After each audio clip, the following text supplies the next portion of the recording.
بسم اللہ الرحمن الرحیم۔ السلام علیکم ناظرین، ایک بڑی خوشخبری آپ سب کے لیے وزیر اعظم شہباز شریف کی جانب سے رمضان پیکیج کے حوالے سے اہم ہدایات جاری کر دی گئی ہیں۔ حکومت نے فیصلہ کیا ہے کہ امدادی رقم ڈیجیٹل والیٹ کے ذریعے فراہم کی جائے گی تاکہ عوام کی عزت نفس محروم نہ ہو اور شفافیت کو یقینی بنایا جائے۔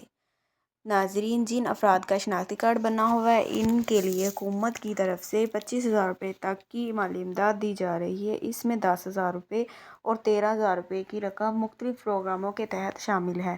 مستحق افراد کو 499 سے تصدیق پیغام موصول ہو رہا ہے۔ اگر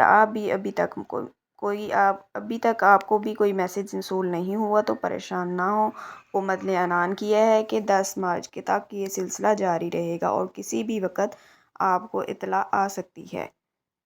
یہ امداد ان افراد کو دی جا رہی ہے جو پہلے سے BISP یا NSCER سروے میں رجسٹرڈ ہیں۔ اگر آپ کا سروے مکمل ہے تو آپ کے اہل ہونے کے امکانات زیادہ ہیں۔ اگر سروے نہیں ہوا تو اپنا ڈیٹا رجسٹر کروانا ضروری ہے۔ اہلیت چیک کرنے کے لیے آپ سرکاری ہیلپ لائن پر رابطہ کر سکتے ہیں یا آفیشیل پورٹل کے ذریعے اپنے شناختی کارڈ نمبر درج کرکے معلومات حاصل کر سکتے ہیں۔ اس کے علاوہ وزیر اعلیٰ پنجاب مریم نواز کی جانب سے نگہبان کارڈ بھی جاری کیے جا رہے ہیں جن کے تحت مستحق افراد کو 10,000 روپے اور راشن کی سہولت فراہم کی جا رہی ہے۔ اگر آپ کو کسی پروگرام کے لیے نااہل قرار دیا گیا ہے تو نئی اسکیم کے تحت دوبارہ درخواست دینے کا موقع بھی دیا جا رہا ہے۔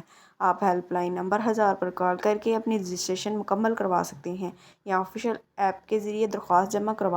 یاد رکھیے، یہ تمام امداد صرف مستحق افراد کے لیے ہے۔ اگر واقعی ضرورت مند ہیں تو اپنا سروے اور رجسٹریشن مکمل کروائیں۔ مزید معلومات اور تازہ اپڈیٹس کے لیے چینل کو سبسکرائب کریں اور ویڈیو کو شیئر کریں تاکہ زیادہ سے زیادہ لوگ فائدہ اٹھا سکیں۔ اللہ آپ کا حامی و ناصر ہو۔ السلام علیکم۔ ویڈیو اچھی لگی تو سبسکرائب کرنا مت بھولیے۔ ملتے ہیں اگلی ویڈیو میں۔ اللہ حافظ۔ Thank you.